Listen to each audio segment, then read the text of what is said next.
Prontinho. A derrota de Antíoco III por Roma. Scipio, de 191 a 190, o controle crescente dos romanos na Grécia foi estabelecido por um acordo de paz em 196. Os gregos que estavam insatisfeitos com a nova situação, fizeram contato com Antíoco, insistindo em que fosse ao auxílio deles. Nessa época, Antíoco, prevendo que teria que neutralizar o Egito, fez uma aliança de casamento enviando sua filha, Cleópatra, para ser a noiva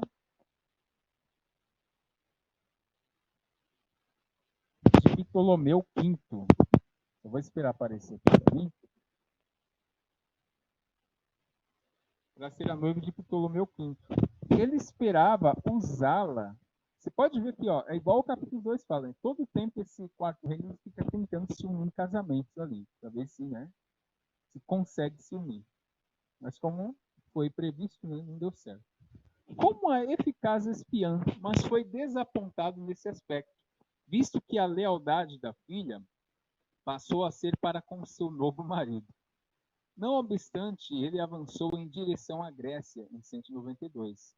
A mudança constante de aliados com o tempo voltou-se contra ele, e ele perdeu uma grande parte de seus 10.000 homens em Termópilas, em 191.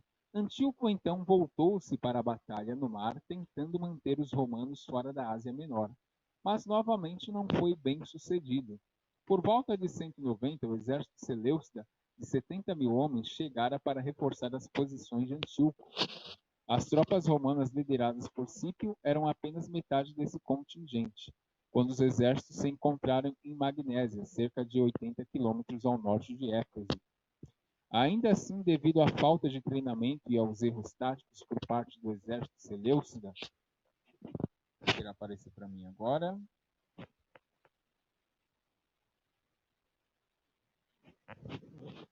Do exército seleucida, Antíoco foi derrotado e grande parte de seus homens foi morta. Os termos de rendição foram humilhantes, devastadores e aceitos sem questionamento. Agora o verso 20. O que diz aí o verso 20 que eu coloquei nele?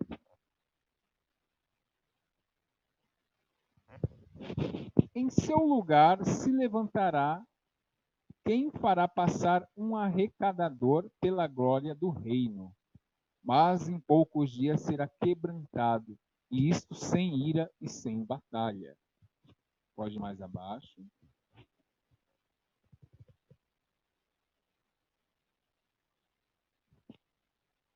Então, um comentário histórico, né, tem esse personagem aí do verso 20. Seleuco IV Filopátor, tá, de 187 a 175. Esse filho de Antíoco III teve um reinado relativamente pacífico e parece ter mantido relações favoráveis com Jerusalém.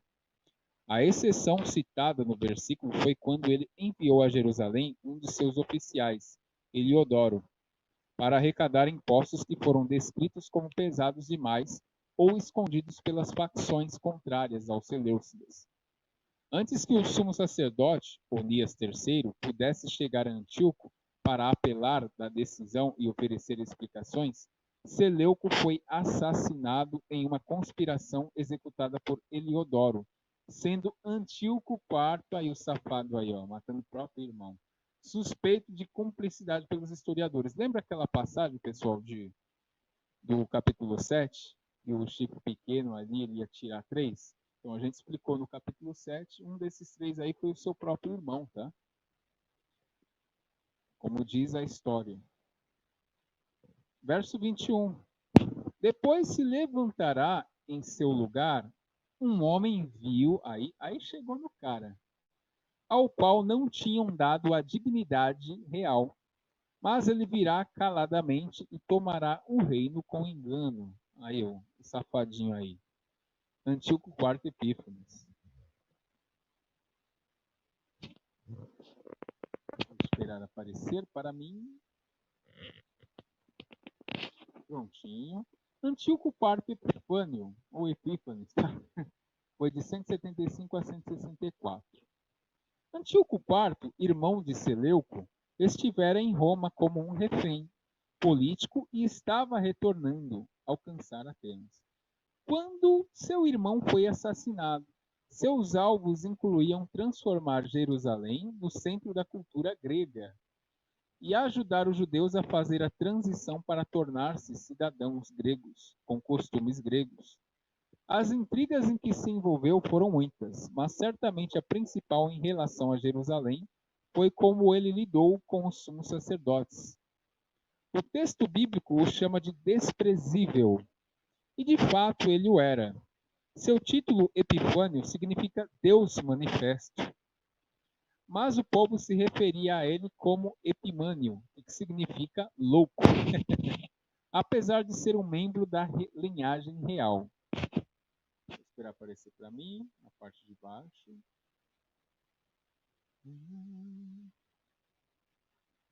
Apesar, de ser um membro da linhagem real, o trono deveria ter ficado com o filho de Seleuco, Demétrio, que, em vez disso, estava tomando o palácio de Antíoco como refém em Roma. Outra intriga dizia respeito ao trono. Ele estabeleceu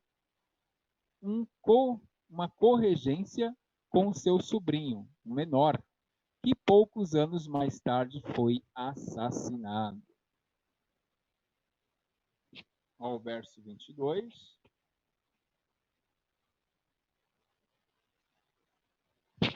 Com os braços de uma inundação serão varridos de diante dele, e serão quebrantados como também o príncipe da aliança. Você vê que toda a época aqui, pessoal, está falando ali da época da divisão do Império Grego, a divisão do quarto animal, dos Seleucos, dos Ptolomeus. Ou seja, esse príncipe da aliança não tem como ser Jesus. A gente está seguindo um panorama histórico aqui. O príncipe da aliança não tem como ser ele. Primeiro, pelo cenário da época. Mas quem que é esse príncipe da aliança?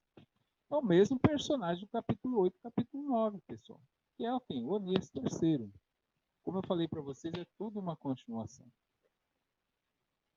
Vou aparecer para mim aqui. Para vocês verem que não é mentira minha até, os comentários aqui de teólogos estudados, teólogos neutros, Teologia não sistemática. Ele vai comentar aqui, príncipe da aliança. Onias III foi detido por Antíoco. E nesse interim, Jason, seu irmão, conspirou para usurpar sua posição. Ele pagou uma soma considerável a Antíoco e ofereceu cooperação na helenização da Judéia, promoção da cultura grega em detrimento dos costumes judaicos.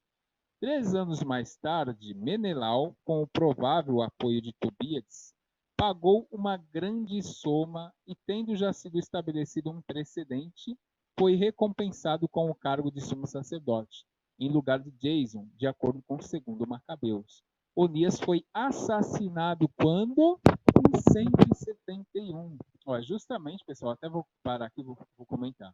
Lembra aquela aliança de uma semana? Então, Onias III morreu, que é o Messias cortado.